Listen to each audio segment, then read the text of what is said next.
Right, Jordan, a little mention for our sponsors, the new one. Got me done. So, anybody, you need to visit theathletic.co.uk/I had trials once, and that's to start a 7-day free trial and receive 50% off your yearly subscription, which works out at £2.50 a month. Or 60p a week. That is good maths. So it's cheaper than not buying it, really. Literally cheaper than not buying it. It's a no-brainer. What do you get with it? You get world-class writers. That's what I was going to say. But you do, you get world-class writers, you get the best knowledge on all your teams. On your club. You can pick your club, and that's it. And it's ad-free. Totally ad-free. So none of these shit pop-ups like this ruining the podcast. Yeah. It's absolutely perfect. Get on it. £2.50 a month. Can't even buy half a blackcurrant and lemonade for that. Cheers. Thank us later. Jordan, welcome back. Sedoni, say lad. I'm alright, thank you. Who've we got today? What's his guest? It's a lad who I remember from Stoke being a big hard man at the back. That's how I remember him. Like you? That's not how I remember Is it. it? But when I was with him, he was let's just say what's coming to the twilight of his football career. Right, so he'd mellowed a bit. He'd had mellowed a little bit, yeah. I think he was just how I see him was red and white stripes in a Stoke kit and a bit of an hard man. That's how yeah. Proper English defender. Yeah. Who is it? Let's welcome him on. Higginbotham. Higginbotham. Higginbotham. You don't really mind, do you, pal? No, I'm not bothered, mate. Spelt Botham, but I think Higginbotham will do on it. Yeah. It's fine, yeah. That's good. Welcome. Thank you. How you doing? I'm good. I'm good with a model and an Alti legend. It don't get much better than that, does it? Alti legend? There's somebody else coming in. That's what I was told to say anyway. Oh, right. Is that what he told you? Yeah. Mate, you're looking well. Trying. Still keeping fit? Trying, yeah. Play football on the Mondays and Fridays and go for a run, but you know, it's like if you go and play football with your mates. Like, I'm paying to get beat now instead of being paid. So you're playing subs? Subs, yeah, a lot. But then you end up losing your head sometimes when you're playing. But then you have to realise afterwards, it's like, these lads don't play football. Yeah. Like, it's 50-year-olds, 60-year-olds. So you end up going into the pub after and just apologising to everyone. Really? It's a good laugh, though. Are you quicker than any of the 50-year-olds? Just about, I think. I don't want to go too quick because, like, my hamstrings might go. Yeah. My hamstrings might go now, so. Do you enjoy it now playing no pressure? Yeah. Just with your pals? I enjoy it, yeah. Just like having a good laugh with them. Because like I say, you know, they've all got jobs during the day and then we meet up on a Monday night, have a game and then go to the pub for a pint. Was that 11 aside or? No, we probably pay about 8 aside just across the width of the pitch. But it's Right, decent. okay. It's a good sweat as well, do you know what I mean? Yeah, It's yeah. Still enough to get angry, innit? Yeah, of course it isn't. Yeah, more than enough. And then you get like, I think you feel good from it rather than just going running on your own. You know, Yeah. you go and do, and you know what it's like when you're playing football. You don't get anywhere near as tired if you're chasing after a ball. So it's good to enjoy that. And like I say, the fact of not so much the pressure, it's just the enjoyment of it. It's good. £4 in the winter and then £3 in the summer when you don't need the floodlights. So, Is that what it is? save a quid in the summer, it's quality. How good So is it's that? alright, losing a quid now though. But no, it's alright, it's good. I think Jordan's going to start off asking you a few questions about some nicknames we've been told. Oh God. Yeah, we've had a few. What was yours? So obviously we had a mutual friend, didn't we, pal? Yeah. Paul Linwood. He's been a guest on the My show. favourite ever. So Lenny. do you know what? I was in the car last night and he sent me a message saying, Seddon, have you done the interview yet with Igga? I said, no, not yet. He said, right, let me send a couple of questions through. So he said, his first one was, I said, yeah, go on. He said, ask him why he's got a barbed wire tattoo like Pamela Anderson. I texted you about that last night, didn't I? Yeah. I told you that was going to be one of them. You know the worst thing about that? We was in Gran Canaria, right? And I was with one of my mates at the time, Seth Johnson. So I just said one night, like, I had a few drinks. I said, I'm going to get a tattoo in the morning. So I had to stick by it. Went and got a tattoo. And you've seen it. It's awful. Yeah, it belongs in the 80s. I don't know if it belongs anywhere. It's exactly like Pamela Anderson's, and it's just a barbed wire. Yeah, but it's tattoo. better because I got a second one on top of it, didn't I? It's awful. Look at this. So you've got the barbed wire. You've got the barbed wire and like another line through. But you know what makes it? You know the worst thing about it is. So I got it done, and I got it done in the first week when I was there. I was there for 2 weeks. But because I didn't treat it properly and I was out in the sun all the time, it faded. So I had to get the tattoo redone. So it's bad enough, but I had to get it redone as well. So yeah, so you live and learn, don't you? I remember the first time, obviously, when you come to Chester, obviously used to be a big Man United fan. I was thinking, oh my God, Danny Higginbotham coming like to play. Same team as me. Ex-Man United, Premiership, Stoke, like, bit of a legend. First thing that happened, he was like, hey guys, all right, took your top off, everyone just fucking hammered you. On purpose. Really? I was like, what a guy, you didn't care, did you? No, it was the first game as well, because I'd come to watch this during the week, I think at home against Barnet or someone. Right. Because it was Colin Murray that helped sort it out, because I'd spoken to him and he said, because he's a big Chester supporter, obviously. Yeah. He said, would you be interested? And I said, you know what, it worked really well for me because I was at Sheffield United, wasn't going to be involved there. The manager wanted to go. Because it was a big drop, weren't it, where you come from? It was, but I think the thing for me was that I could do both things, and so I could, try and grow in the media side of things. Also training Tuesday, Thursday, and a game on a Saturday. And I come and watch this against Barnet. I think it got beat 4-0 at home. And I was like, oh God. I thought to myself, there's two ways I can look at this. This is going to be bad, or it can only get better. Yeah. So and you're a defender. Yeah. So I thought not got much to worry about it. Yeah. So then I trained on the Thursday. And the first game was Wrexham away. Oh, was it? Yeah. And I think it was something like 25 or 30 years since Chester had gone to Wrexham and got anything, and obviously I think we lost the first 5 games. Yeah. And then we went there and we battered them. I think we beat them 2-0. I think we beat them something like that. Then afterwards, I was speaking to some of the lads like yourself, obviously, because you'd played higher up and what have you. And I said, "Why are you where you are in the league?" And he said, "Just wait until next week." And then it was as though some of the lads there, twin brothers, turned up the next week, and it was just like, wow, because there was no consistency with it. And that's the thing, because I think what people don't understand is that non-league now, there's some very good quality in it, and I think it's shown by teams that go up from the Conference to League 2 and then go up again. But some of the players, when you look at them, you watch them 1 week and you think they should be playing league football, but then the next week it's the consistency in it with them. But it was a good experience, and there was some tattoos flying around, not just mine, so the pressure was taken off a little bit. But I remember, obviously, it's dead authentic though. It looks like rusty and everything. It's about 30 years old. Oh, it was brilliant. But obviously, from that tattoo, you obviously got a couple of nicknames, Pammy. Yeah. And then I'm sure Linny used to call you Babe. Right, obviously from the, don't call me Babe, Pam Anderson. But I remember, never let it stand on though, did I? No, I remember a game, and I was telling Jordan before, I'm sure we're playing Luton or someone like that. It was like a big team, tough game. I remember you shouting across to Linny, Linny, fucking tuck in, come across. And Linny was just going, okay, babe.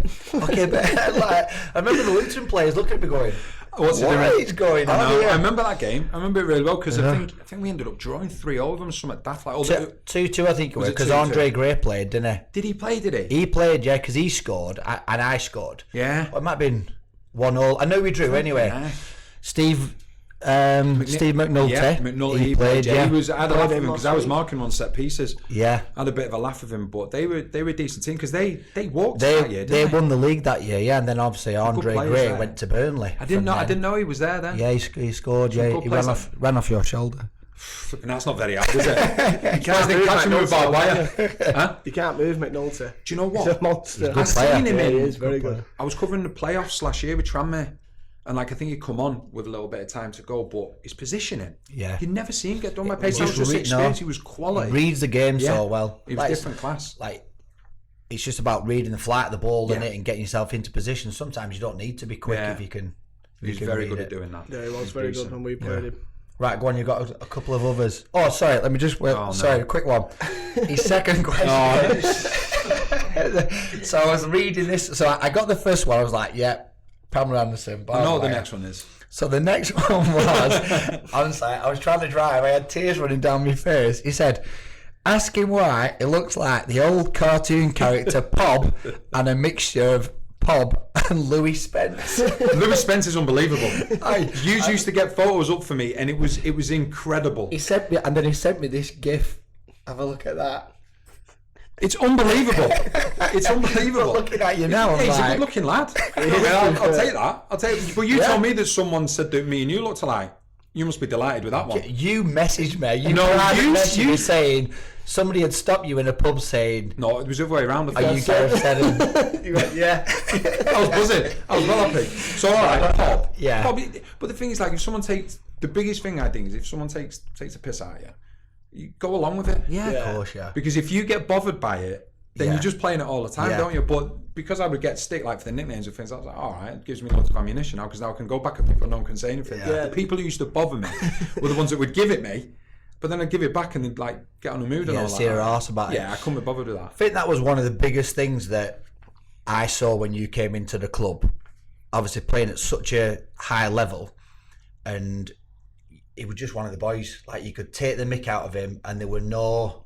I got more than airs anybody. and graces, and and you loved it, didn't you? Yeah, that's the there were best no. bit of It was it, brilliant. isn't it? Yeah, it was, and it kind of like hit home to me, and I thought, like, this guy's played at the highest level, and he's come into Chester and just one. I of think the there was lads, a and he's took it. good group of lads as well, of like experienced professionals that were coming towards the end of their career as well. And Yeah. I think everybody just blended in together and mixed in together. And if you've got a decent dressing room, I've been fortunate, all the dressing rooms I've been in, good ones. Yeah. That's half the battle. If you've got a bad dressing room, you can have the best players, but if your dressing room is poor, you're going to struggle. Yeah. Simple as that, because you end up a team of individuals and you're knackered when that happens. Yeah. Yeah, you need them characters, don't you? Yeah, 100%.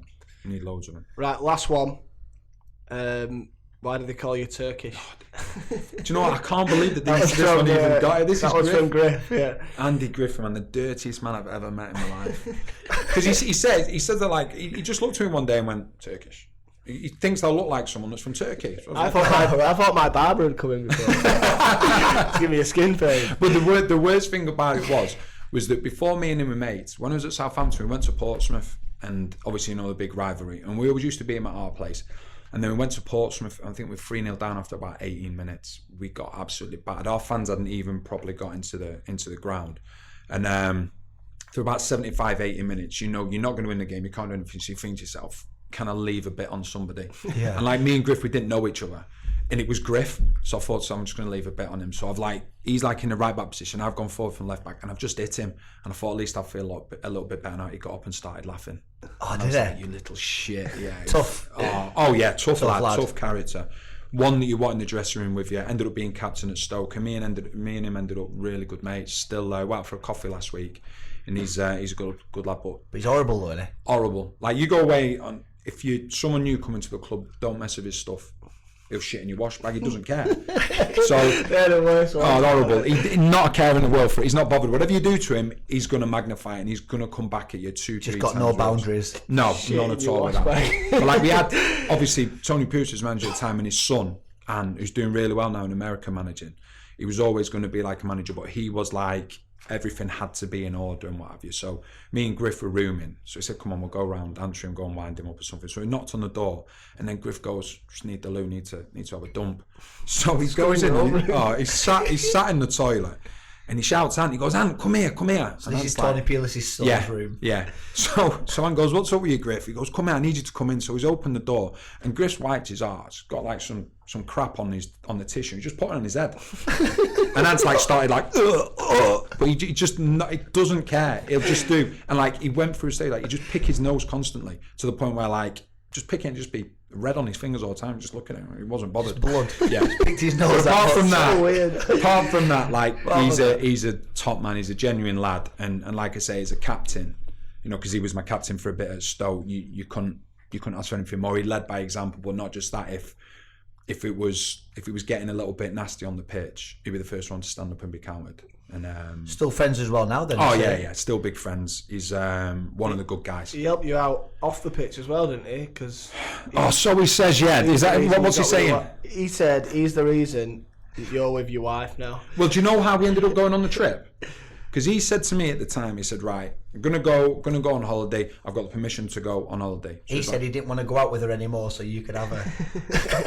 Is that what it was? Yeah. So he said. So he said to his wife, he goes, he said, I want to go away. So his wife's like, okay, this time with you. So he's arranged the trip. Okay. I've then gone along with him. Where are you going? We went to Vegas. So we're there, and there's like 5 or 6 of us, and it's like one of the lads just would fall asleep anywhere. One of the other lads just got burnt the minute he looked at the sun, and it was just in between us. oh god. But it was good, like, and obviously, like you say, Griff come, and it was an unbelievable time. But like, we only got back about 4 or 5 days before I went back to pre-season, and you Right. jet lagged and everything, and it was mayhem then getting back into training. But it was So how did you meet your missus then? Did you meet her in Vegas? yeah. So I was over there. She was on holiday with her relations. So like they've come over, and we just got talking. We got talking then by the pool, and then it went from there. And then we Holiday romance. yeah. But we've got two kids now. Do you reckon she looked over and thought, "Wow, that's a cool tat. I'm going to speak to this lad." I think she looked over and thought, There's Gareth Seddon. 5. Yeah, looked over and thought, there's 5 ugly lads over there. Who's the least ugliest? And unbelievably, it was me. Wow, that's a bad group of lads. Oh, you my was God. talking to her, Granddads, grandmas, everything. did you think she's the one? I did, yeah. I think, yeah. Even straight away. Did you? Yeah. I think like, it was something like you get chatting and that, and you build like, nice friendship up and what have you. And then like she come over a few times to over here, and I went over a few times and what have you. And Where was she from? She was from Philadelphia. Oh no way! Yeah. All right, So she's American. Yeah. So we were playing. Who were you playing for at the time? I was at Stoke. We Right, were okay. playing Burnley. God, Philadelphia to Stoke. Oh mate, I know, a little bit different, innit? We were playing. We were playing Burnley. So on the Friday, we knew a few lads at Burnley, and I think Owen Coyle had just been sacked. So the lads at Burnley had said, "Listen, the game's going to be off. We're making sure the game's off. We ain't got a manager." So like we've gone into training on the Friday to prepare for the game, and obviously our gaffer's like got wind the game's going to be off. He said, "Listen, lads, do a run session now. Give you the weekend off, and then back in on Monday." So I was like, right, this is an opportunity for me to go and meet my wife's-to-be's parents because I hadn't met them. So I flew out Saturday morning to Philadelphia and flew back Sunday morning. Oh my God! Yeah, Some journey that as well, just to isn't meet it? her parents, yeah. Because I thought, flipping out, if you look at it the other way and think to yourself, you've got a daughter, Yeah. and you've got a daughter and she says, I've met someone, but you've never met them yourself as your parent, yet they're going to move to the other side of the world. You know what I mean? You'd be a little bit fearful. Well, you showed willingness there. Well, that's it. Like, massively. That was a big thing. So I went over there, met her mum and dad, and They really liked you. yeah, get on really well. Like good people, and then like not yet, but like in time to come. I love it over there. Do you know what I mean? Move over there. It's a great place. Yeah, Just class. it's brilliant. Did anything change once they watched you play? Oh my God, they like me even more then because they realised I wasn't that good at football, but I was a decent lad. Yeah. No, my father-in-law come to watch one game, and he came to watch one game and one game only. I did my cruciate. No way. Yeah, they did my cruciate, but it was weird because like when he came to the game, like obviously he just like known me as an individual. We'd go out for drinks and things like that, and he'd come to the game, and then all of a sudden you've got people then surrounding, want autographs and things like that. And never forget, he froze.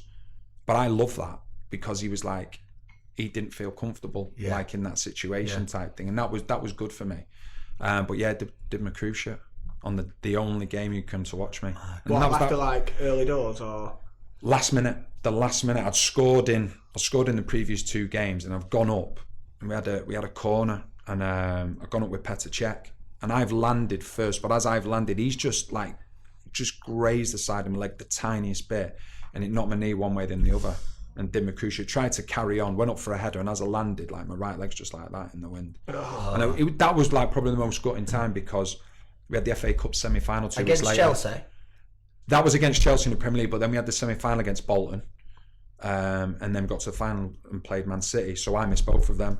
Played in the quarterfinals, fortunate enough to score in that one, but then the semis, missed that and missed the final at Wembley. So that's like the one thing you look back at football and think, Yeah. you know what, you wish you hadn't have missed that. But if that's the worst thing that you can say is flipping happened, then I'll let you know what it's like when we get to Wembley. Hey, tell you flipping out. Hey, there's a tradition there with a trophy. That's it. Got the You good. never know. You got Portsmouth away, ain't you, in the cup as well? So. Be a good game, that. Be a decent game. That'd be a great atmosphere. Will you go to that? Will you? If I'm It's not that much of a fan. no, I tell you, the only place that I didn't go, and I was gutted I didn't go years and years ago. They played Tottenham away, and I didn't go to that one. But like went to the games against Chester, Port Vale, I think Huddersfield. And then I remember the great teams like the early 80s when they won the trophy, when Graham Heathcote he was playing, Johnny King, who's the legendary manager there. Had some unbelievable players over the years and like some really good cup runs, very good cup runs. Because you've obviously transitioned into the media side of stuff Yeah. now, like see you all the time. I remember when you first started on Sky, I used to message you all the I time. know. Get me in.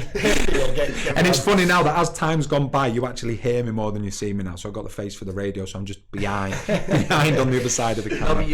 but you've done really well. Enjoy it. Yeah. Yeah, it's a big thing for me because like when you're playing, and like you can still say, because obviously you're playing, it's like you concentrate on yourself. If a manager drops you, you don't like him. You're like, what's he doing that for? But then when you cross over to the other side and you start speaking to managers, you get an understanding of how hard the job is for them. It's so difficult for them, and like all the things they've got to do. It's not just running the team.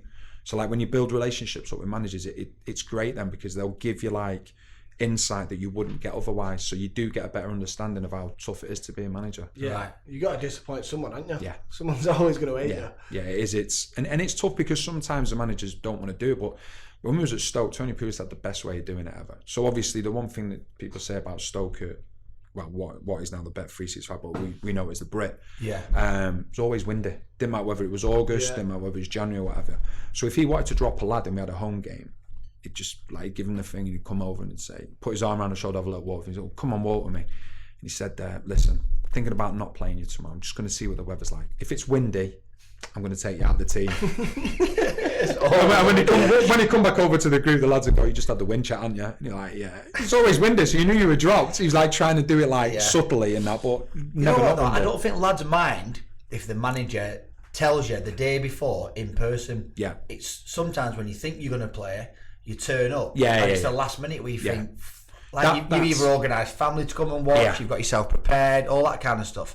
Lads want to know early doors, don't they? That's one of the only times really that I've like fallen out with managers when that's happened, when like you're playing, then all of a sudden it's changed and then you're not playing. And you're not told a reason. You're not told the reason, but like Mick McCarthy, obviously, you know, Republic of Ireland just failed to get first in the place. He gave me the best one ever, but it was like, and I stood up, shook his hand because I thought he was brilliant. Called me into his office before the game. This was towards the end of my career when I was at Ipswich and he'd just taken over.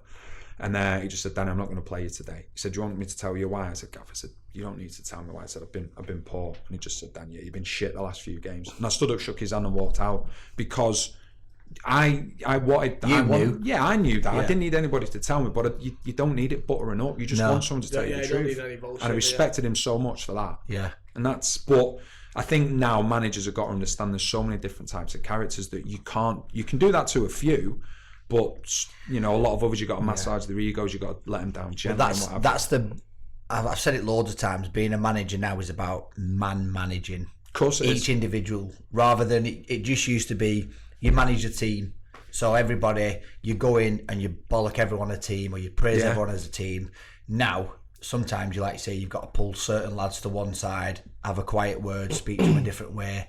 You get a reaction off another one if you bollock them. Yeah. You know what I mean? It's about managing them individuals. But certain managers used to do things certain ways, which was really clever. So like going back to obviously like I spent the most time with him with Tony Pulis. When we were obviously like at Stoke or whatever, I could be coming in at half time, so they'd be seeing myself, Jonathan Walters, Ryan Shawcross, Robert Hoof, Glenn Whelan, Roy, the characters like that. We had some really good characters in the dressing room. And what he would do, he would give you a look at half time. So you could be playing well, the team could be winning 1-0, you could be doing really well as a defender, a midfielder, or attacker. But you'd get that look and you'd go and sit down because you were sitting next to somebody that maybe couldn't take it. You know, the criticism straight eye to eye. So what he would do, so obviously say like you're sat there as me and like your lad maybe that couldn't take it, he'd just batter me, but every now and then he'd look at you. Yeah. So He was still getting the message. He was still getting the message across, and then afterwards you'd be walking out at half time and he'd just give you a wink and you knew, so you didn't take it too much. Whereas a lad sitting next to you is thinking, oh, he's not had that much of a go at me, but he did give me a look every now and then. So it's That's the hardest clever, thing. isn't It is, it's clever, but it's really hard man management. And I think, you know, you have to have all these badges now to be managers, whatever it may be and what have you, but there's none for man management skills, and that's the biggest thing now, because you can lose players. Simple as that. Who's been your best manager, would you say then? I would probably say that it was Tony Pulis, just because like we were known at the time like the Battersea Dogs Homes. So what he would do, pick up players that had done well, but maybe that he called us that. He called us all that, but we just used it and like we created the siege mentality. Yeah. And like what he'd do, he'd get players that he knew were good players that, you know, just maybe lost the way a little bit. And he just reinvented, like he brought Jermaine Pennant in, Matty Everington. Those two lads should have got England call-ups while they were playing for Stoke. Yeah. The two of the at the time performed two of the best performing wingers in the Premier League. You know, we had Ricardo Fuller, who, you know, you don't really need to say much about. Unbelievable at times, He was weren't an he? incredible talent, and if he didn't have the injuries that he've had, he would have. Do you feel like they didn't get the recognition because we were playing for Stoke? Yeah, 100%, because we were always, but It was like, oh, you've got to go to Stoke on the Yeah. Tuesday. But we embraced that. Yeah, So yeah. what we did, like, if anything was said, because I remember, like in the Premier League, I come after about 3 or 4 games, and it was always a case of, oh, we don't want you in there. Arsene Wenger called us a rugby team and things like that. And instead of like letting that bother us, we actually used it to our advantage. Because that season, Sir Alex Ferguson came. I think it was that season. Sir Alex Ferguson came. They won 1-0 in the last minute. He said it was the biggest victory of the season for them. Liverpool came with Benitez, and it was the day before. Sorry, when we played him, the day before is when he'd got all his tactics thing out, when he was having a go at Sir Alex Ferguson at the time. And Sir Alex Ferguson had got at him and had made him take his eye off the ball to a certain extent of the game. But Ferguson knew how big that game was, and we ended up drawing with them.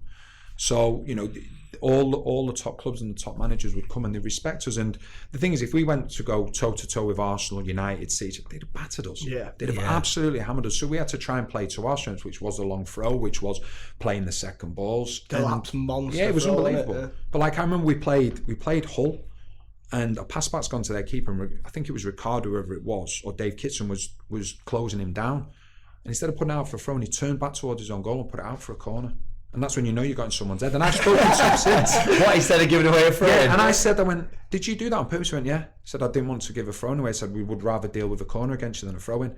But that's when you know you got in a team's head. You had that massive thrower there, like you, Shawcross, Hoof, all running straight at you. It was just like... We used to go in the dressing room. Remember Arsenal? Like, it was awful. Like, looking. We always used to go in the dressing room afterwards and go, we would hate to play against us. Because how do you deal with it? It's like... Yeah.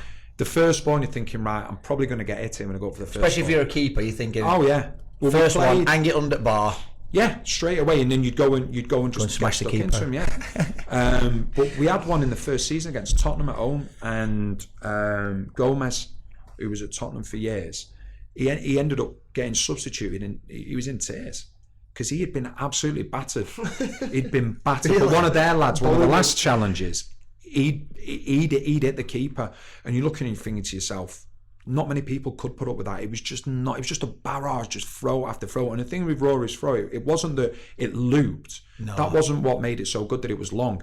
The trajectory on it, the power of it was just vumph. And the amount of own goals we got from it, lads just misjudging it, keepers coming to punch it, hitting the gloves and going in the net. But I must say, United and Chelsea in particular, they dealt with it unbelievably well. So you know they'd worked on it. Don't get me wrong, they had some of the best centre-backs in the world at the time, and the keepers. They had the likes of Ferdinand, Vidic, Terry, and they just dealt with it. And that's what the elite teams did at our place. They'd come to our place and go, right, we know we're in for a scrap. We're going to win the fight, and then our quality will come through. And that was the difference. How did you find, obviously, you talk about United there, because that's where you obviously started off, that was your breakthrough. Obviously, you know, you're at that kind of environment at Man United. Did you have to, like you can talk about United first though, but did you have to adjust to that way of playing? Because obviously, I expect at United it were all you're playing out from the back, you're getting, you know, you're playing into midfield. It's a weird one, right? Because even then, when you left and you were playing, when United were at their best, you know, your Chelsea's. Before Man City really started, you know, running the show to a certain extent, you know, you had your Chelsea, you had your Arsenal, you had United. United and Chelsea, when you played against them, the first 15 minutes, they'd go long to Drogba or to Van Nistelrooy, whoever it was, just because of a simple fact, we didn't want to keep running back towards our own goal, so we'd drop off and then they'd get the ball down. Then they get the space in front of them. And they were different class. Yeah. No, like people say to me, what was the biggest thing you learned at United? Now, you will hear people say, oh, you know, I just didn't get my chance at United. I was unfortunate. I wasn't good enough. You know, I'm the first one to hold Did you know you weren't good enough while you were there? Well, I played a few games, and then... In the first team? Yeah, in the first team. And then it got to the summer, and I said, right, because I think I was 21, I said, I'm going to give it another year, because I don't want to be one of these lads that outstays the welcome just because it's United. I didn't want to be that, because your career can be over before it Who was your rival? Was it Gary Neville? No. So what happened was, in the summer, I got a bit of a tip-off from a solicitor in Manchester, and he said, listen, so the gaffer's going to give you a call because Derby have put a bid in, and you know, they've accepted it. So true to his word, the gaffer rang me, and he's like, hi Danny, how's your summer this time, what have you? He said, listen, we've had a bid in from Derby. Now, you don't have to go, But if you want to go, the opportunity's there. He said, you've got Dennis Irwin, Mikel Silvestre and Phil Neville. Now, in my mind was, right, okay, it's a chance to stay in the Premier League.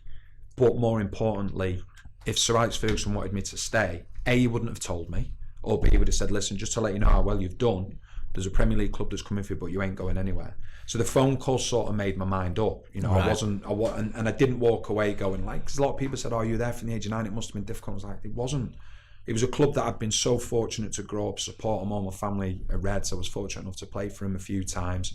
But I think as a footballer, one of the biggest things is you got to have acceptance and understand, know your strengths, know your weaknesses. And for me, I wasn't prepared to sit and look at unfortunate circumstances for other players to give me the opportunity, because then you stay there for another year, you get reservitis, and that's it. Your career can be over before it's begun. So sometimes you get forgotten about as well. Of course you do. If you haven't played for a year. There was lads playing in the reserves that, fair play to them, they were like 20, 23, 24 years of age, and I didn't want that to be me. And that's nothing against them, but like, where are you going from United reserves where you may have played 100, 150 games or what have you?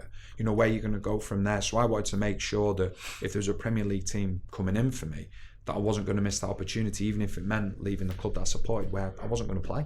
So did you go to Derby? Yeah. Did you accept that then? Yeah. Yeah, 100%. But it was a big shock for me. I remember like pre-season training, because like at United, pre-seasons were hard, but it was mainly with the ball. Yeah. Mainly with the ball, and you had like, it's the best squad that I've Go on, talk us through squad. I'm trying to think the squad at the time. So you had, if you just look at the back, you had Gary Neville, Phil Neville, Jaap Stam, Peter Schmeichel, Ronnie Johnson, Henning Berg. You go into midfield, Giggs, Beckham, It's one Keane. of the best teams they had, isn't it? Oh, it's incredible. Giggs, Scholes, Beckham, Keane, Vidic, Keane. But Higginbotham. yeah, the only thing that's big there was my name. That was it. But then you go up front, Solskjaer, Sheringham, and then Cole and York.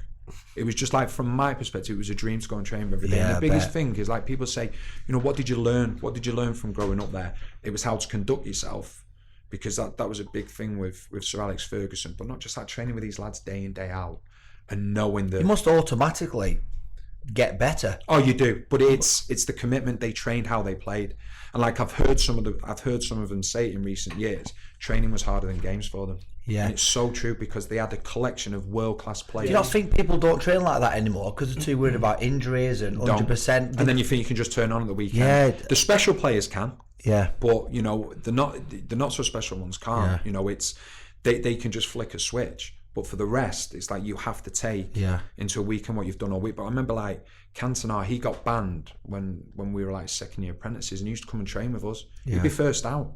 He'd be first out and last in. I can't remember. I was listening to something the other week, and I'm sure it was something to do with like Scholes or Keane or something like that. And they like smashed a lad in, like a new lad in training who just joined, and he was like, "Why are you doing that?" And I think the answer was, "Why not?" Yeah. Oh no, it was basically it weren't like it was like, why not? Like I'd do that in a game. Yeah. So you take it in training. I got one of my first training sessions with the first team. Was this at the Cliff? Yeah, this was at the Cliff. Yeah, the Cliff or Littleton Road. Yeah. And Peter Schmeichel had a right go on me, and you don't realise at the time because you're a young lad. So we're having an 11v11 on the Cliff, and it was around Christmas time, so the pitch like had a bit of frost on it and what have you. And the first team were playing the next day. So Dennis Irwin's got the boys played a 1-2, and he's got beyond me, and it's one of those where you can make the sliding tackle, but if you're going to make the sliding tackle, he's probably going to go flying, could potentially hit himself. So I didn't cross the ball, nothing come of it. Schmeichel rushed out of his goal and absolutely verbally battered me.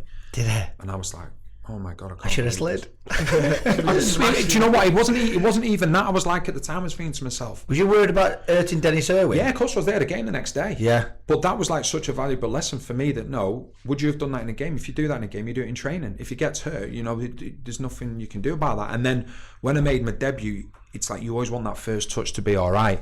And Heskey, obviously, flipping great play. He's playing up front for Leicester, and I'm like playing fullback, and he goes towards the ball, and there's a chance for a 50-50, but I've just got there before him and then just laid it off.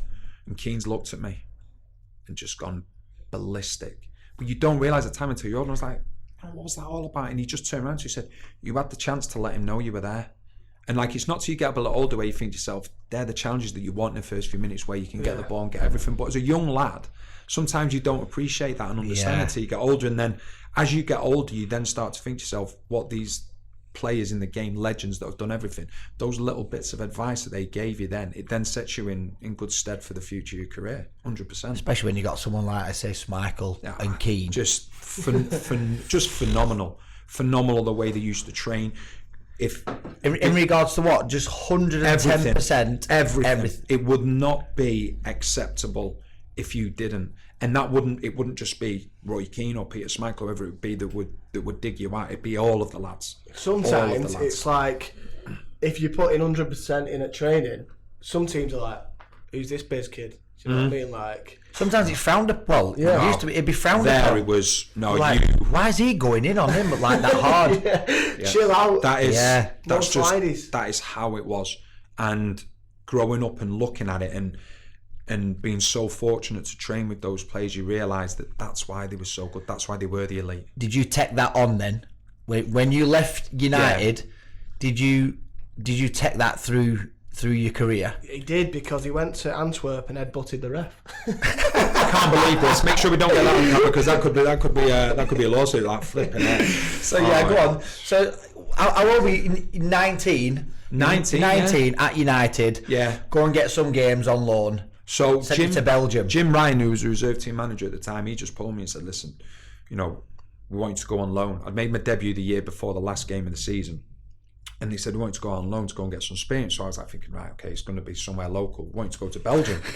So I was like, right, okay, am I going on my own? He went, yeah, you're going to be the first lad over there. So I was like, you've got all these great coaches, not just great players, but great coaches, and they ain't going to steer you wrong. And so I said, okay, no problem. So I went over there. They speak Flemish, which is German, French, and Dutch. It's a mixture of three languages, so you ain't got a chance to try and understand it. So Scouse is a bit Flemish, isn't it? Yeah. So I've gone over there, like played the first game. We played a team called Molenbeek, who were like the big rivals, one of the big rivals of Antwerp, away from when it was on TV. Got beat 1-0, I gave away a penalty. Second game at home, we got beat 2-1. Third game, we went, played away, got beat 5-0, and I'm like, oh my God, this is like... Good start. Oh, it was awful. Anything that could go wrong did go wrong. And you're in Belgium. I'm in Belgium in a hotel room on my own, so we're coming back from this game, we lost it 5-0. And as the coach is pulling up to the stadium, like, there's a load of supporters there, so me being like a naive 19-year-old, I've gone, tell you what, they don't half back, because they would take thousands away to away games. It's such a big club. And I said, the fans have all turned up, to see us here, make sure we're all right. Some of the players just looked at me and gone, no. So all the players have gone off one by one. They've not bothered with them. I'm last off the bus. Everyone's gone for me. This one fella, this big unit, he's come for me, and I'm like, oh my God, I'm this 19-year-old flipping kid. And the manager's wife's just got in the way straight away. She's had a right go at him. And then they've pulled me in the office, the manager and his wife, and he said, listen, we're really sorry about that. And I said, I want to go home. I said, I haven't signed up for this. I said, I want to go home. I hadn't signed up to be attacked by the fans. I hadn't signed up. It was like, piss off back to England, take your passport, go, this, that, and what have you. And I was like, no, I can't be doing with this. So the manager said to me, he said, listen, please come out for a meal with us tomorrow, me and my wife, and we'll have a chat. So I go out for a meal. I said, but afterwards, I want you to get me a flight home. I want to go home. So I've gone, sat down, we're having some food, and he's like, listen, we're close to turning things around. I'm thinking, just been beaten 5-0 away from home, and we're close to turning things around. I'm thinking, right, okay. And he said, please, give me the next 2 games, and then if it hasn't worked out, I'll buy your tickets, I'll even drive you to the airport, and you can go. So I went, all right. We won the next 12 games. It was nuts. And then 3 games after this had happened, we played a team. And it was weird because their dressing room had like a glass ceiling.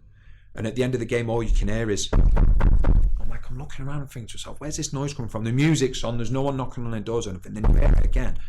I look above me, and it's the fella that had hammered me. He's taking his clothes off on this glass ceiling. He's banging his flipping chest like that. He's got all his Antwerp tattoos on him, and he's pointing at me, crying. So I've come outside afterwards, and he wouldn't let go of me. He was crying his eyes out, hugging me, and he said, I'm so sorry, Dan. He said, but as you have to understand, this club is very passionate. All the supporters, we hold the club dear, close to our hearts and everything. And even then I got an understanding of like how much it meant to so many people in Antwerp. And from then on, what a learning curve though. You must be so glad that you didn't. Oh yeah, 100%. Didn't go home. I think because that's a massive life lesson there, isn't it? I think I went as a boy and probably come back as a man. The learning things, but there was 17, 18 different nationalities, and it's when the war was happening as well in the former Yugoslavia, and we had lads from both sides of the border that didn't know whether the mums and dads were alive, the brothers were alive, the sisters were alive, and it just brought everybody really close together. And it was amazing experience. But like I say, not just not just a football experience, but a life experience as well. It was phenomenal. But then obviously it ended sour. Yeah, how did it end? So with the playoffs, so we played a game at home in the playoffs, and we'd been beaten, and the fans had kicked off at the end, and they've got a very passionate set of fans that can go over the top at times, and our next game had to be played behind closed doors because of it. So we went and played just like in the middle of this countryside, and it was like a proper like non-league stadium. No fans were allowed in or anything. But then as we're warming up, all you can hear is loads of Antwerp fans singing. And it was in like the middle of like this forest. And you just heard loads of Antwerp fans singing. You think to yourself, where's all this coming from? And it started to get a little bit windy. And as the trees were moving, you could just see hundreds of red and white shirts in the trees. Just like it was just madness. So we played the game, and it was 0-0 with about 5 minutes to go. And their forward's gone through, and I'm not kidding you, he was about 10 yards offside. Referee plays on, they score, they win, and we're as good as out of the playoffs. So at the end of the game, you had the old school advertising hoardings that instead of flashing would just move round. So you'd have one on one side and then it'd move round. So I'm like really annoyed as I'm walking in, and I've just kicked it, but I've got my foot stuck in the advertising hoarding. This helped me out in the long run. So I've got my foot stuck in the advertising hoarding, and the game's being filmed. So all the lads are going to the tunnel. All you can see is this idiot trying to get his foot out of an advertising hoarding. I couldn't get it out. So I managed to get my boot out there. My foot's still stuck for about another 4 or 5 minutes. I've then taken my shirt off as I'm walking into the tunnel, just throwing it on the floor. And I've just walked into mayhem, like just a free-for-all everywhere. There's a photographer. He's taking photos of all our lads doing things that we shouldn't be doing. So we had a lad called Jamie Wood, another great lad, one of the hardest lads that I've ever met, Salford lad. And he was at United with us, but he was on loan there as well. And he's seen his photographer. So he's gone and hit the photographer. The photographer's come at him with a knife. So he's had to flip and get him out of the way again. And then you're walking around, and then the referee's got our goalkeeping coach by the scruff of the neck. So Ronnie Warwick, he moves the goalkeeper coach out of the way, and he grabs the referee. And I'm thinking, Ronnie, what are you doing here? And just as he's about to do whatever he's doing, I've just pushed him into the dressing room, gone in, everything's calmed down. So I'm like sat down, Ronnie went, Ron, you're going to get in big trouble for this. So we get back to the hotel, and like me and Ronnie immediately banned. I've got like no idea why I've been banned. So we had to go back home to Manchester. And Ronnie then got, I think, life ban in Belgium and life ban in England. So he was finished, he was done. And I think I got maybe 3 years in Belgium and a year or 2 in England. So my career was as good as over at the age of 19. Must have been panicking at that stage. Oh, it was horrible. I was having like nosebleeds all the time. My dad is a very different individual than me. Like, he wanted to go over to Belgium and find this referee. Yeah. He was very, very different individual than me. But what they did, because Ronnie's ban was a lot worse than mine, a lot longer than mine, they actually got his football license or whatever it is, they actually got that back so he could carry on playing. So then we're playing Liverpool away, the first team. And Sir Alex Ferguson pulls me and says, listen, Danny, we've got a lot of injuries, and if you weren't banned, you'd be involved today. And I was devastated, and Ronnie was involved. Ronnie, come on, because they'd obviously got his license, whatever it was, they got it back. And how's that happened before yours though? Because what they said, because Ronnie's was a lot longer ban, they thought, right, what we're going to do, if we clear him first. Not even clearing, what they thought is that because his ban was going to be so long, they think, right, okay, what we'll do, let him play for the next 2 or 3 months. But they looked at mine and went, because the ban's shorter, can you do some of your ban in this period because your ban isn't as long? Yeah. So then Sir Alex Ferguson, bearing in mind he just won the treble, he come over to the Glass House with us in Brussels, which is like their equivalent of the FA. So you've got a referee, linesman, and me and Ronnie in between them, and an interpreter. So Sir Alex Ferguson's come, he's been our character reference. He was just, I can't thank him for what he did. He didn't need to do that. You know, we were 2 snotty-nosed kids that were still making our way in football, and he had a team that just won the treble. Go and make that a better team if you can. Yeah. So he came over with us, and the referee just sat there and went, yep. He grabbed me by the scruff of the neck, meaning Ronnie, hit me, then Danny picked me up and headbutted me, and he had photographs with marks around his neck. So basically, as evidence of what we'd done. We found out later that the photographer that had taken the photos, the linesman apparently had gone in, put his arm around the referee's neck, and that photographer had gone in the dressing room and taken the photos. So it looked as though we'd done it. So because he was FIFA listed, they stuck with him, they believed him, listened to him, so the bans were upheld. We went back and Sir Ferguson just went, listen lads, he said, we know you haven't done anything wrong. He said, so to put your minds at rest and your family at rest, we're going to give you new 4-year contracts. We didn't have agents or anything at the time. He said, go and have a cuppa outside in the canteen and then just come back and tell me what you want to do. So I said to Ronnie, do you want to sign it, Ron? And Ron goes, if you do, I will. And that was it. He signed it. And then the referee's first game in the Belgian League, 6-6. He got questioned on live national television. And he blamed me and Ronnie. He said he was having nightmares about us, so they let it go. A couple of games later, he did one which was 1-0, made a bizarre thing, and he was told to go and get psychiatric help, and the bans were quashed because it was realised that it was a lie. Just really? Like, he was just a weirdo. Yeah, mental. But he was believed so much because he was a FIFA listed referee, so he was untouchable. He was the number one in Belgium. That's lucky in a way, that, isn't it? Oh, it is. I'd love to like people have said to me, would I like to sit down with him? I'd love to sit down and have a coffee with him now. Not like anger or anything like that. No. Just say, why did you do it? Yeah. I would love to know the answer. I don't care. It's been and gone. Don't hold any grudges. But why did you do it? There must have been something going through your head to make you do it. Well, when I knew about it, I said to you, didn't I? I said, wait till you meet him. Like there is 100% no way that you would do anything like that. But it's weird because, you know, like you were saying, like when we started about being like the hardman and things like that. It's amazing the I was thinking perception of people. I think he could have done that because he was a But the thing is, and I think you probably see it, and you see it as well, because you played football at a good level, is that you've got to be a different person on the pitch than you are off it. Yeah. You know, sometimes if you be the same person off it and on it, or vice versa, it's not going to work in your favour. So I think you have to have different characters. I think you have to be two different characters. I think a lot of the time. And I have to punch myself before I go on me.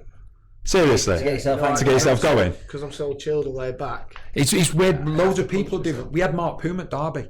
And in the dressing rooms there's like a warm-up area with AstroTurf for like 15 minutes, like before the game, because he was a big unit, Poomy.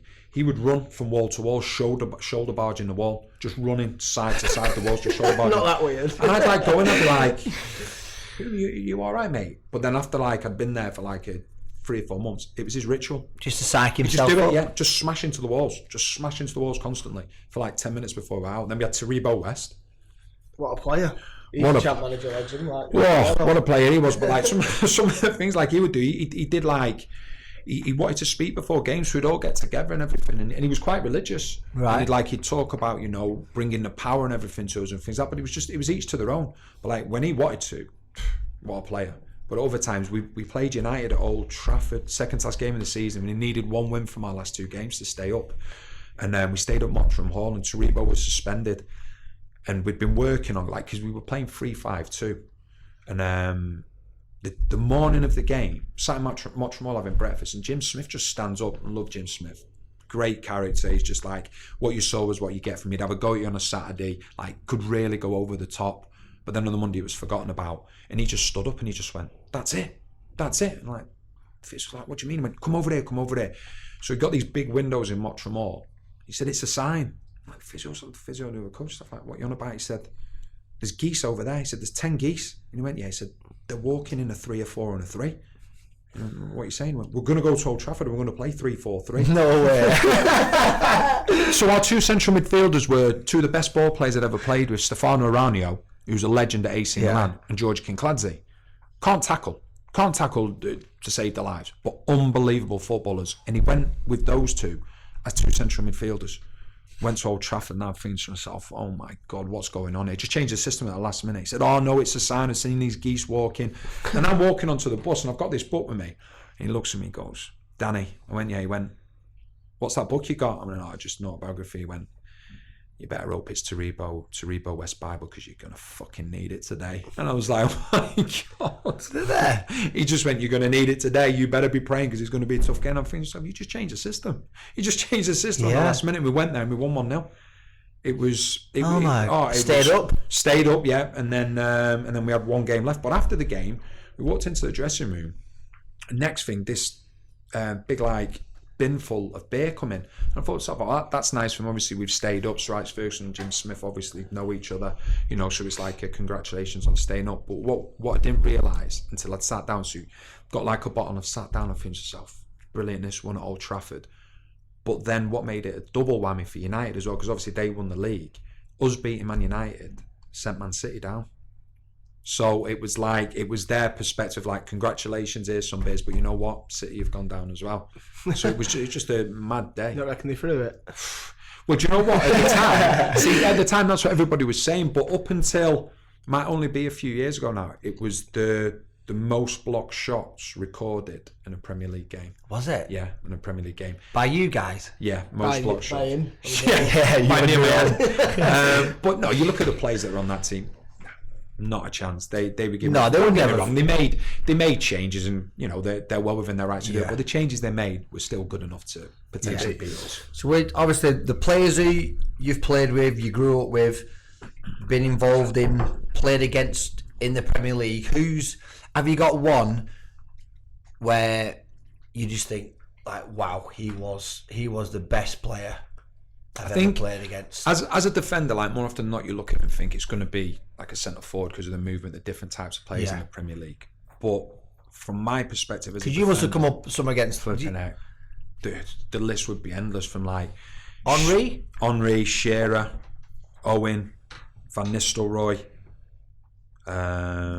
Ronaldo, Rooney, all of them. And it was like, it was a pleasure, but it was a pleasure for like me to be on the pitch and like to really test yourself, because these were phenomenal. Tevez, they were just unbelievable players. Bergkamp, but they were all unbelievable, and I couldn't separate them because they were that good. They all had different things.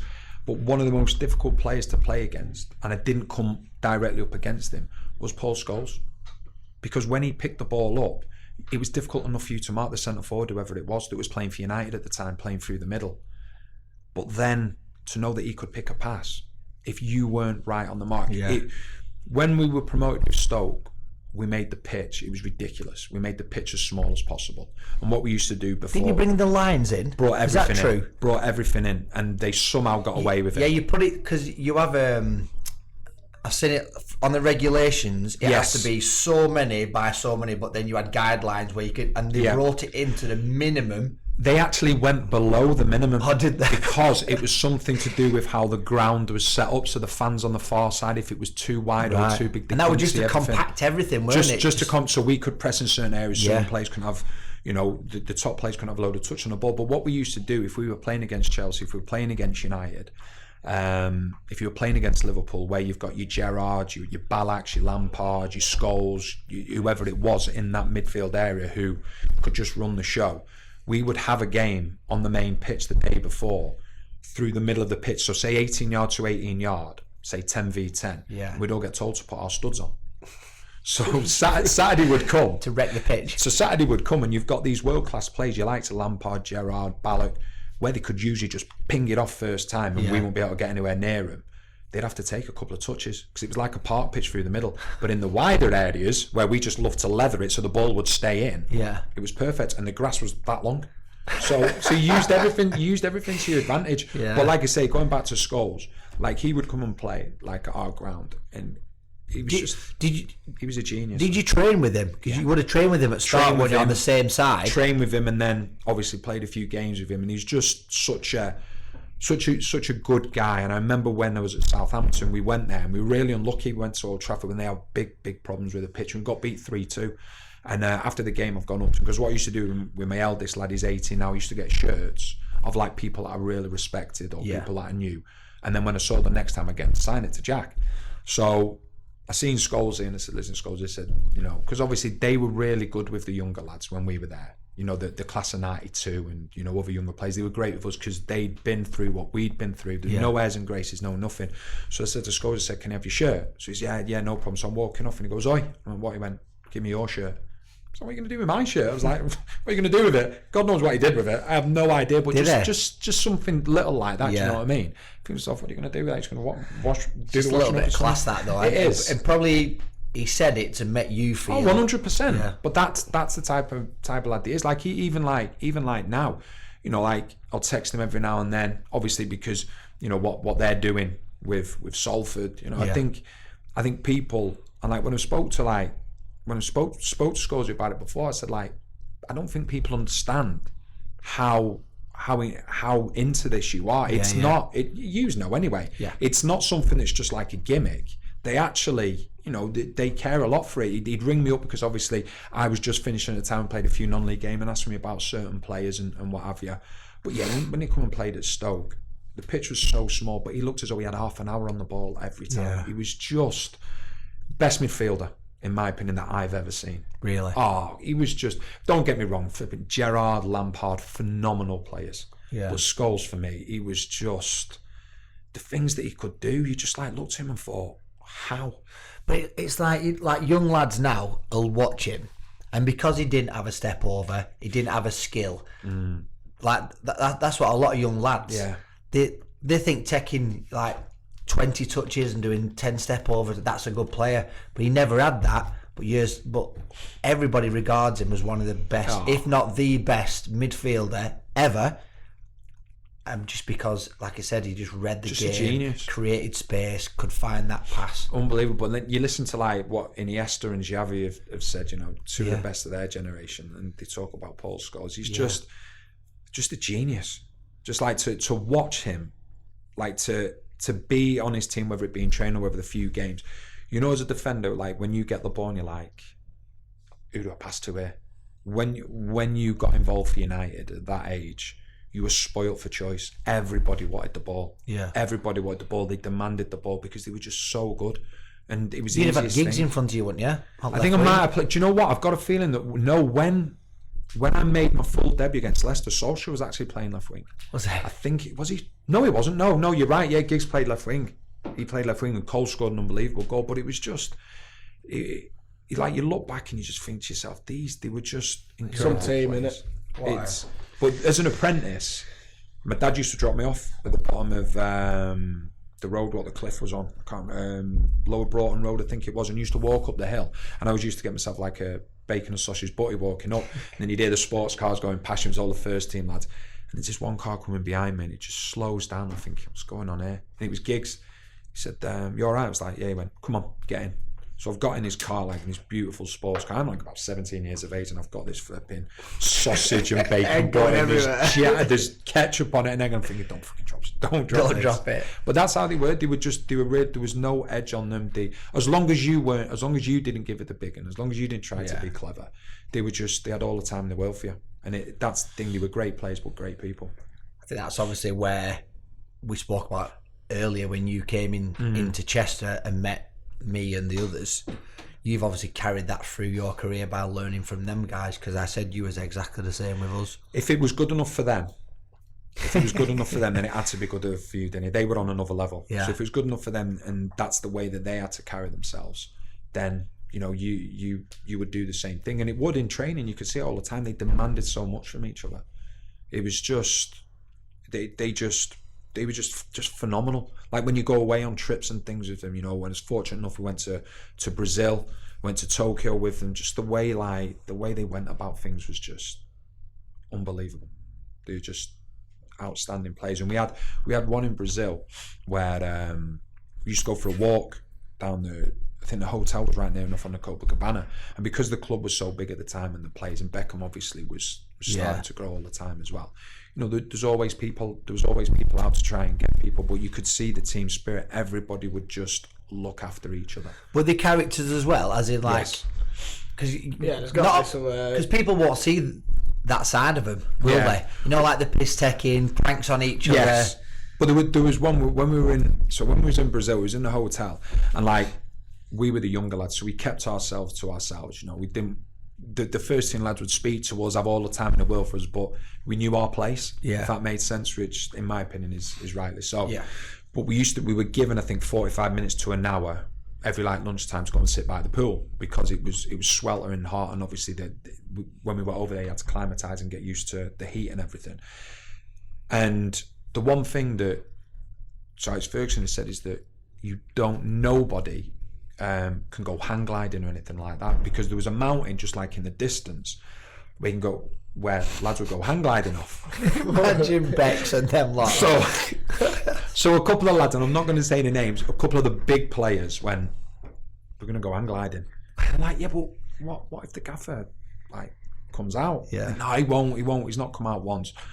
So they go up and we said, right, the senior players have gone, right, what you got to do when you're circling us, wave at us so we know that it's you. So like, yeah, no problem. So they've gone up. A few go past, no waving. Another one goes past, no waving. Then out of nowhere, Sir Alex Ferguson walks down, sits down with the lads. The lad's like, oh God, what's going on here? Next thing is two hang gliders start circling. And all you see is, lads!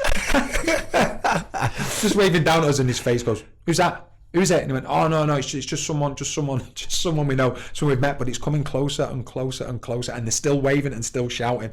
But like, fortunately, he can't make out who they are.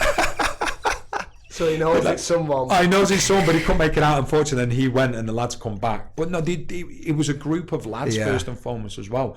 But just like a group of lads that like anything they did, they wanted to win. Training, matches.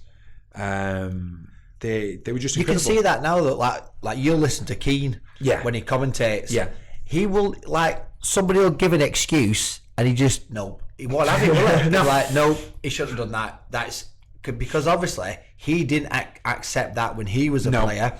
So he obviously thinks that should not happen. He's really, well, he's obviously very, he had the same. strong-minded, He was the isn't same. I had him as a manager for a year at Sunderland. Oh, did you? And I don't think he got the respect that he was due for that. He took over the Sunderland job, bottom of the Championship, got them promoted, and then stabilised them in the Premier League.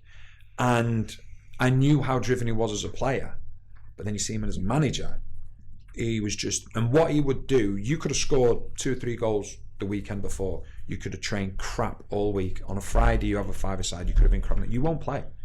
Really? Yeah. And that's what I loved about it. It didn't matter who it was. If you weren't conducting yourself right from Monday to Friday, that's what he brought at United as well, and that's what he brought with him from United. If you didn't conduct yourself well from Monday to Friday, didn't matter how well you played the previous week, you ain't playing, because he always said you train how you play.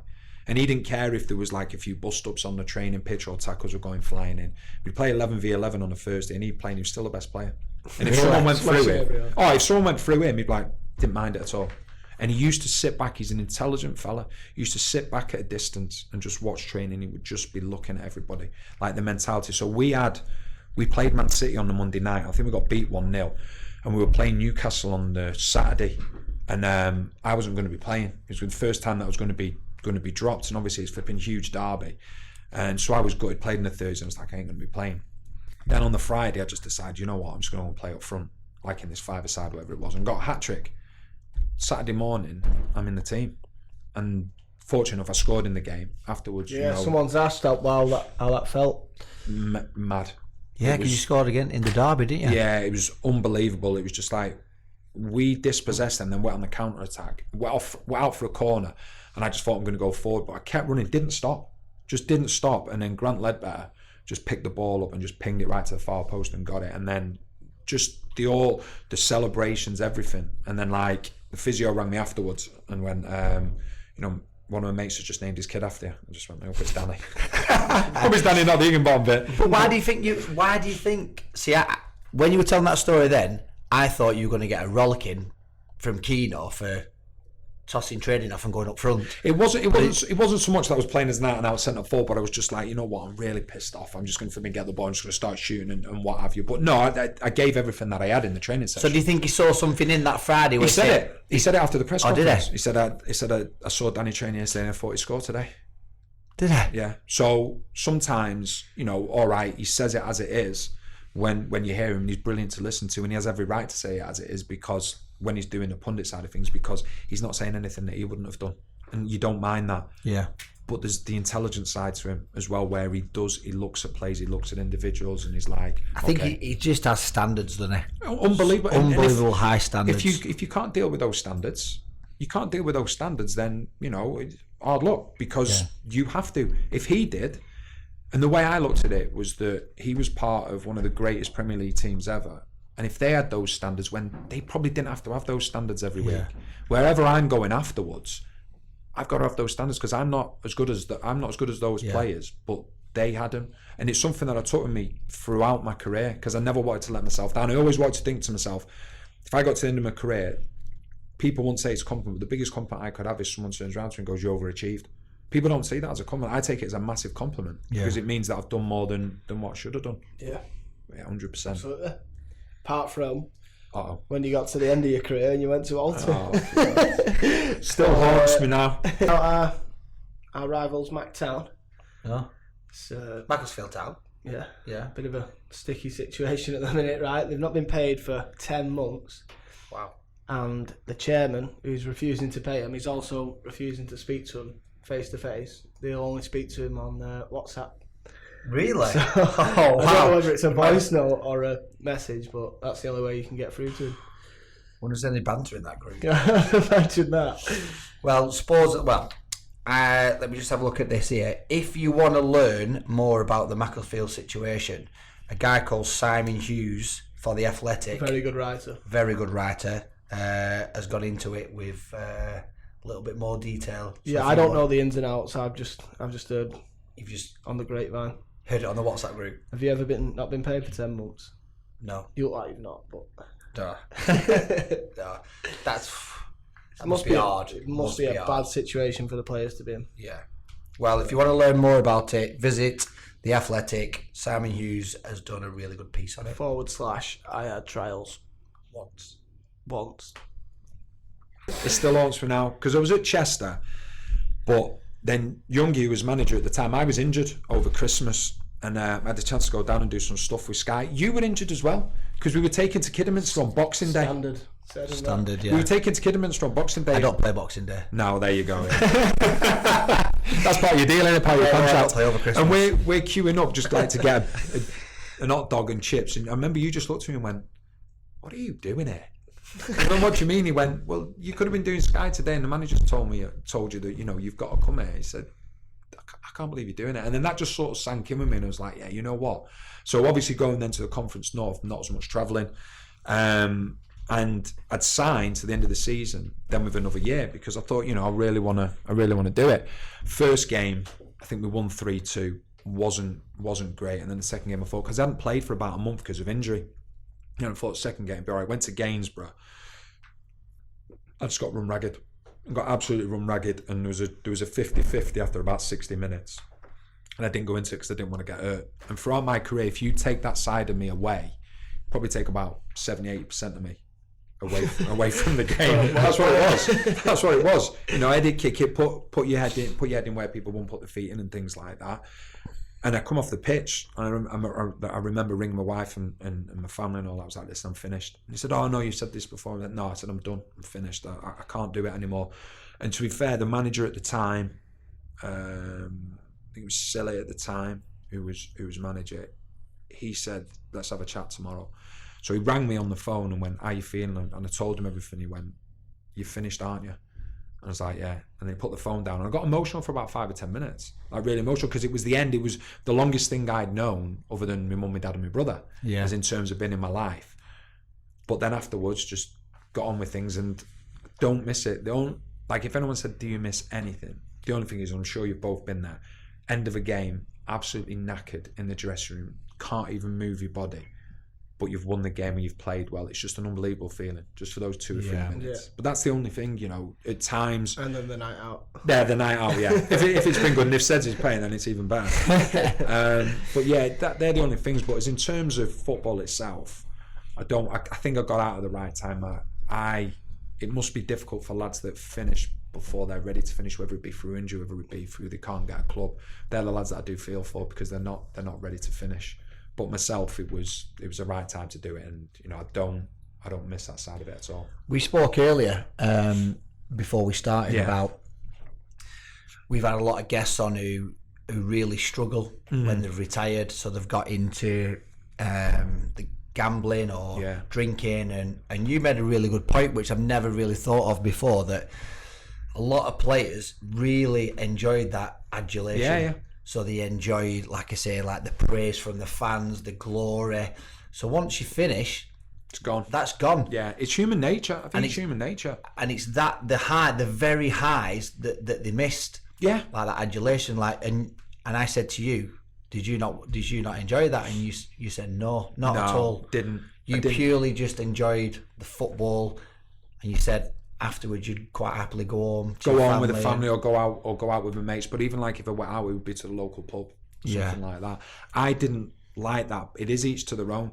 You can see why lads do like it, but I think there's two things. I think it's you go from literally one day, you know, being a professional footballer, everyone loving you, you score a goal, people singing your name, you go out to a local bar, whatever, everyone loves you, to the next day, you're yesterday's news. And that, if you are that way inclined, and like I say, you know, I know lads that are, and probably there's nothing wrong with that whatsoever, but I think that makes it more difficult.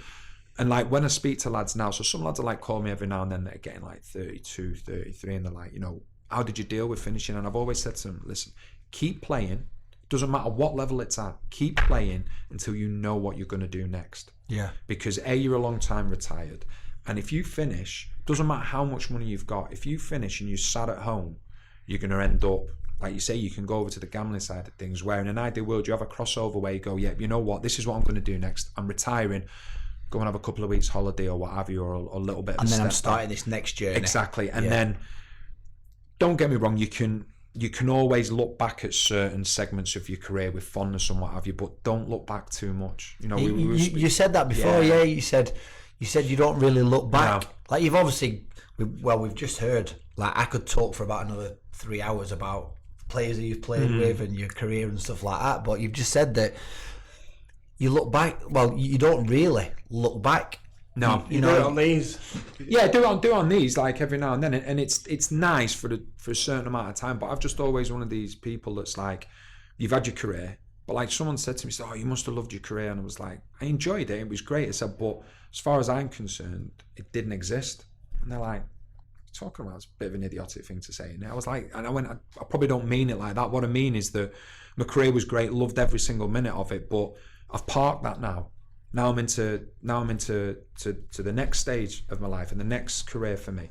So if someone come up to me tomorrow and said, you know what, I remember this game you played in, I'm like, okay, yeah. But if someone come up to you and said, that column that you wrote, or I heard what you did in the studio and things like that last week, that means more to me, because that's the here and now. That's what I'm doing now. Yeah. And I think you were saying if you spend too much time looking back, you can't go forward. You can't go forward. You can't go forward. And like I thought it was a really good point. Don't get me wrong, it's like people probably look and go, come on, surely you can reminisce about your career. I'm not saying don't do that, but don't let it judge your future. Don't let it affect your moving forward. Don't let it, because if I score tonight, I'm just going to not celebrate. There you go, do it. Just walk off. Walk off and retire. Don't get me wrong, I think it's difficult. The biggest problem is, and like I say, we can all talk about it, is that it's the best job in the world. Yeah. It's the best job in the world, and nothing will match that. But what you've got to be able to do is let go of it and understand that nothing is going to match that. And if you can do that, then I think, you know, it's good. It's all right, because when I look back at my career, I'm like, I wasn't the superstar, I wasn't the player and the team that was winning every week, that was winning trophies, winning tournaments. We had to give everything, every single game, and come off the pitch and hardly being able to move. I'd have multiple injections every single week. Would I change it? No, I wouldn't. But that time has gone now, and I just think that, like I say, other people go, you're an idiot for saying that.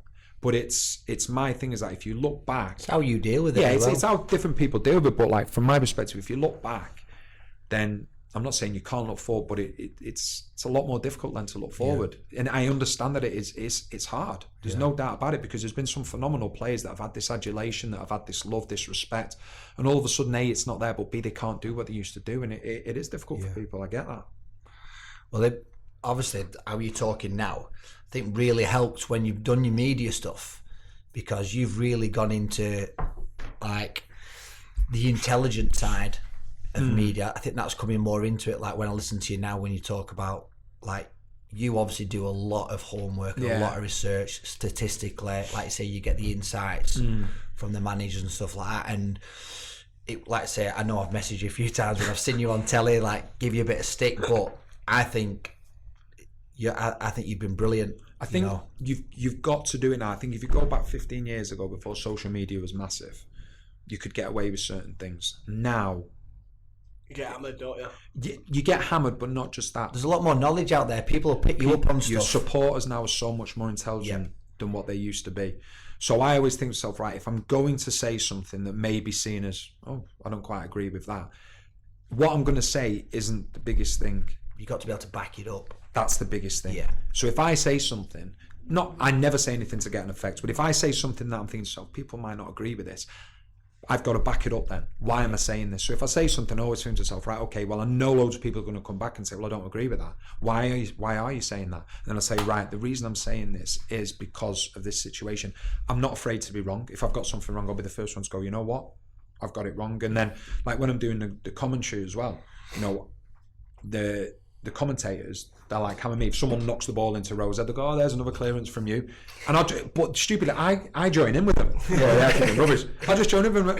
And before I'm thinking about, like, we just had 2 minutes to just batter himself. And I'm the one that's battering himself. But I think people like that because it's a point of, like, don't be afraid to do things like that. Yeah. So it's trying to get like an even keel with it, which is like, yes, you want to have a bit of fun with it, and the light and shade, you want to be able to enjoy it, but there's also a serious side to it as well. Yeah. It's getting professional side where people actually know that you're having a laugh about that, but then there's some really good, interesting facts that. And then people say to you know who are the best pundits around, who makes good pundit, who makes it's each to their own. Yeah, I don't think there's any. I don't think there's any bad ones. I don't think there's any good ones, if that makes sense. I treat everybody the same. So you look at people and go, yeah, you know what, I see where you're coming from. Whereas like you'll see people, oh, he's not good, or he's not good. I'm like, well, hang on a second. He's chosen to go, or she's chosen to go down that route because they have done. Yeah. You know, it's a difficult thing to do. Just because you're a specific type doesn't mean that you can't like this type or that type. So, you know, I think sometimes we get bogged down with that as well. Yeah. Definitely. Oh, it's good. It's good. As much as you hammer yourself and say that you put it into Roll's head and all that, you actually did make it to an international standard, didn't you? God, yeah, Gibraltar. It was all because of Seds, wasn't it? At Chester. What was on the move? Yeah, he used to pick me out. I'd score. I'd get an assist on his Gibraltar. Your stats actually look like mine, to be fair. Like 3 goals in 86 at Derby. It gets better. 4 in 94 at Southampton. And 11 in 109 at Stoke. So that's 1 every 10, isn't it? It's not bad. That's not bad at all. That's all right. It's bad for a striker. Have you got 3 the weekend, didn't you? Yeah, well, you know. Did you get an assist as well? Yeah. I heard it was a good assist. Was that the flick? Yeah, a little flick, wasn't it? Yeah. I've seen that. I'm known though for more of an assist man than a goal scoring man. But maybe not now. You were years. You were when you. So I've scored 3, and the only thing that's getting on the videos is me assist. It was a good assist though. It was. What did I see it on? I just thought it was Twitter. Yeah, but I'm trying to think what it was on. It was Altrincham. No, it was on something else as well. It was on a non-league. It was, yeah, that's right, yeah. I think it was on the Van. Oh, actually, yeah, the Van. What's that? It's decent. We just scooped it over. I don't think it was that good. Goal for Odend as well, I thought it was standard. Look at that, eh? Go on, talk about Gibraltar then, the call-up. It wasn't something that come out of the blue because it was something that they tried to do for a while, but because until it got recognition from UEFA, it would have cost them money. Obviously, you're going to UEFA, you're then given money and what have you. So they've asked the question. Like my uncle was manager, he just got in touch with me randomly. Said, you know, would you play him and what have you? So I said, yeah, let me have a think about it. And then it was one of those situations where like, if you say no, you probably will regret it. Yeah. Because, you know, like I say, when you finish playing, there's nothing you can do about it. So I said I would do. We had a game on a Saturday at home, and then I flew out. But because the stadium which they have in Gibraltar wasn't, I don't think it wasn't up to UEFA standards at the time. They had to play in Portugal. So we went to this stadium, we were training there, and the managers introduced me to all the players and said, listen, do you want to say something? So I thought, I've got to say something because I don't want these lads thinking I've just come here just because now they're recognised by UEFA just to do this and do that. So I just stood up and said, listen lads, I said, you've done all the hard work. I said, you're all a lot younger than me. I said, I just want to try and help you if I can. In any way, if any of you want to chat, whatever you want to do, just let me know. And to be fair, they were brilliant straight away because I think they understood that I wasn't just going there just to, you know, for a jolly up type thing.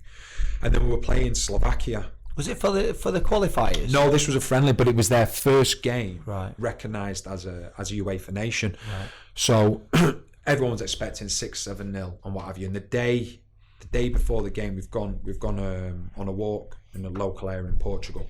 There's this sports shop. So some of the lads have said to the managers, I just want to go into a sports shop, and I'm like, got all the training gear on? And he went, yeah. I said, well, what are they doing then? I said, oh, I don't know. So then all the lads come out, they've all got boots. They've all got studded boots. I was like, you're not wearing your boots? He goes, we've never played on grass before.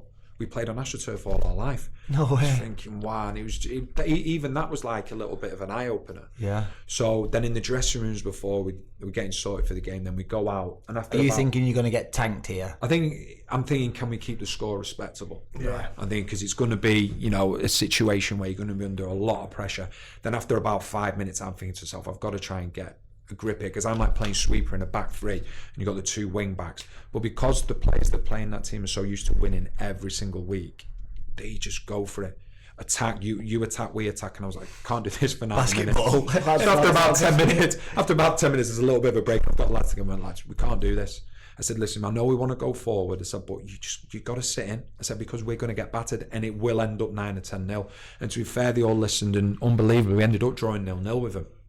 And then after the game, we got into the dressing room. It hit me how big a deal this was for Gibraltar, because like the president of Gibraltar came in, all the dignitaries and the main people from Gibraltar, all crying. Really? Yeah, crying. And I said, what? Why is there so much emotion? He went, Dan, he said, you don't know how hard we fought for this. We have fought for so long to be accepted by UEFA, to be accepted as our own country. Yeah. Because we've always been seen as obviously. And you've come in and parked the bus. I've come in, parked the bus, and said, see if you can score through that. He had Pulis' cap on. That's right, I did. Just throwing that on everything. It was brilliant. And I was like, so it's not about, he said, the game, is a culmination of everything, brings together the game, the great result. He said, but it's about what we've achieved over the last 5 or 6 years. And it was unbelievable. That must have been great for you then, to obviously end of your career, but playing in the first ever. Yeah, it was an unbelievable experience. And then they've said to me, would you then play in the Euros? But I said I'd play the next 2 games, because I said, yeah, I'll play in the Euros, because at that time I hadn't retired. But then in January I retired, and I rang them up and said, listen, I said, I've made my promise, I'll play the next 2 games. I trained with Nantwich just to keep my fitness up. Yeah. I said, but after that, I said, I can't do it. I said, it's not going to be fair on you. I said, it's not going to be fair on the family, the team that I play for on a Saturday, because I'll be just turning up to make the numbers up. I don't want to be there just so I can play for you. And it's not going to be fair on me. So as much as it would be a wonderful experience for me to play for you, I can't do that, because it's not right. It would be a selfish decision. And they respected that. Every now and then I speak to some of the lads, and you can see they're trying to go in the right direction and trying to become defensively more sound, but it's difficult for them because they're a small nation and they have the AstroTurf pitch, but I think they only get to train on it twice a week as for their domestic teams, because there's only one of them.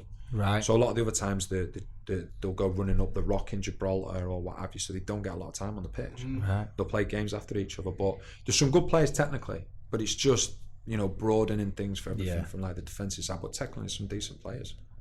Because they played last night, didn't they? I think they lost 6-1 against Switzerland. But there was a lad in your league who scored, didn't there? Reece Dyche. Reece Dyche, he scored. Well, there's he couldn't play on Saturday because he had international duty. So right, that's right. Yeah. Yes. Pretty light. Yeah. Well, there's another lad. Did you play with Scott Wiseman? Yeah. He played with me in Gibraltar as well. Right, okay. He played a few games. Salford, That's Salford, right, yeah. Right back. And there's another lad called Adam Priestley, yeah, who plays a little bit further down. He played at Farsley. That's right, yeah. He was at Farsley. And then there's another lad who plays back in Gibraltar now, but he was at Portsmouth and Oxford, called Liam Walker. Right, okay. Central midfield, a decent player, good on the ball and what have you. How are you Gibraltarian? How are you? Gibraltarian? Is that what you said? I'm going to educate now. They speak English. What? They speak English. Yeah, they do, but how are you? How do you have? How are you connected, Grandma? Oh, sorry, my grandma's Gibraltarian. Unfortunately, Jordan doesn't speak good English. It sounded like Gibraltarian. No, my grandma's Gibraltarian, and my dad was in the forces. So in the army, and he was stationed in Gibraltar for a bit. That's when he met my mum. So it goes back from that, and obviously, my uncle was manager. I think he manages one of the teams now in Gibraltar. Right. So it's from that, but it was nice, because like my mum and dad, they came over to watch the last game, and it was brilliant because they were able to show us the places where they dated, where they'd met, the old place cinema. I know. That's why I was thinking to myself, I'm going to get something out quickly. The old dance places and dance halls where they used to go, and show me where they used to live. Yeah. And it was just, it was great, like, from that, and a good way to end, because I think... Did they come over and watch? Yeah, they come over and watch. Brilliant. That was my last game, and I think it ended up being, like, in everything, something like 450 games, so that was just a nice way to... Oh, perfect. A nice way to finish it off. But it was a good experience, one I don't think I could turn down. Yeah. Definitely not so late on. Well, I suppose we're kind of coming to end, aren't we, now? But have you got any... I suppose you won't have any regrets because you're not that kind of a guy, are you? I got mistakes, got bloody plenty of them. But Oh yeah, we've seen most of them on. they're on bloopers, BBC bloopers.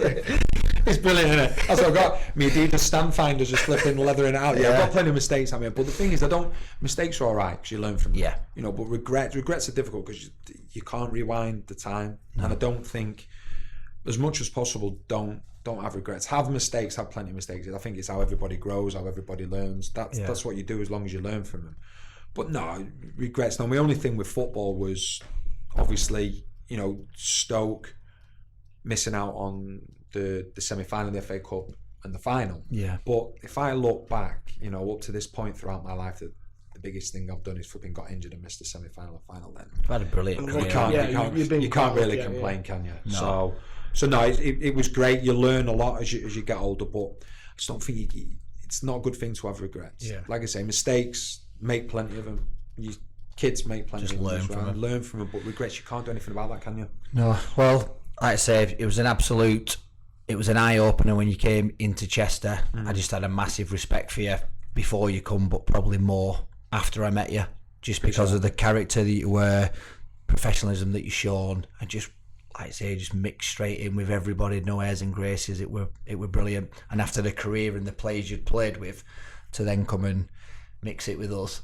From the first day, I just end up thinking being the person You just got hammered, yeah, to be fair. Every time I got that scared, I started getting dressed on my own. But it was brilliant, do you know what I mean? Just brilliant. And like I say, we've kept in contact. I'm proud of like I say, seen you loads of times. It's great to see what you're doing as well. It's the way you've forward. done. I'm telling you, you're doing it really well. Cheers. Doing it really well. No, It's you've good. done brilliant.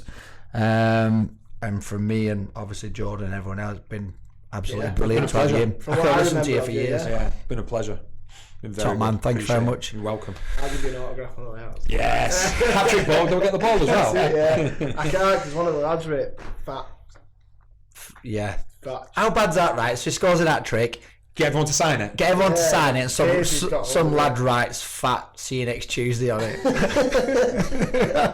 Gutted. Yeah, but if you put it somewhere, as long as that's it's the back out. to it, you don't get it off. I told my You know what you can get? I told my little, Tipex? my little nephew, and I've told him that they call me Clint. Can you not read yet? Fat It's just Clint. spelled wrong. How are you going to get the nickname Clint off? What's that? What's the alcohol wipe called? Yeah, you'll be able to get it You off. can get you wipe it off with a marker like that. Yeah. And then just get him to do it again. But you got the ball though, yeah? Yeah, That's what I think. Nice one. I think it's been all along. Talking of ball, when you can have that new haircut. Ball. A ball I've got cut. to do it now, my barber, to do it. Turkish barber. You seen this? The neck. I'm struggling to No keep hold grace of it. though. No grays, but I'm struggling to keep hold of it. I'd rather have grays. Look at mine, mad. Where? It's full head, but it's grey. Nah, there's nothing wrong with that. That's I got a lot. I got a lot of hair, but it's grey. Grow gracefully. I was going to Andre. say grow hair gracefully. Andre. Damari. Iggy, absolute pleasure. Likewise, lads. Thank you. No worries, pal. Thank you. Very, No worries, very pal. I do. I'll get that number for that laser tattoo. As long as you come with me and get yours done. Oh god. Who have you got tonight? Gateshead. Obviously at home, yeah. Yeah. Toughy. You need to get some results, don't you? Yeah. You got a few games in hand, haven't you? Yeah. I saw that. Yeah, you're like 4th from bottom or 5th from just Win like the one game in outside. hand, you But get right you've up only there. played 14 games, haven't you? Something. If we win, we go 5th or something. Tough league, that is. Conference North is a tough league. It is when People you don't start realise, off do all they? bad. So many derbies as well. Loads of close If you games. start off bad, like So many derbies, but yeah, it's all north. it's only north. See, this is what I'm having to deal with. But not every game in the North's a derby, is it? Well, no, but there'll be a What's lot the more. Newcastle v Man City? It's a derby, is it? there's a lot of derbies in the Honest. Manchester League as well. Yeah. Yeah. Oh, is there? Is there? That's all right, because that's Manchester. That's fair enough. But this is, you know. Look, if you're going to say something, Danny, North. have something to back it up with. I have done. There you go. You said it. Not Man City v Newcastle, unless that's a derby, is it? Up north. Yeah, I'll get another hat trick tonight. Oh, See you in a bit. there you go, big statement. And an assist, yeah. Yeah. Big statement. God. If Sign it's off. on. Cold. Same was on. I'm still going. Top man. Thanks, pal. No problem, Top mate, man. at all. Cheers, lads. All the best tonight. Right? So, you're doing cheese as well, aren't you? Yeah, always do cheese. All right, yeah. What are you doing that for? No, we have a cocktail and wine bar, don't we? Yeah, I've seen that. Does really well. You love it.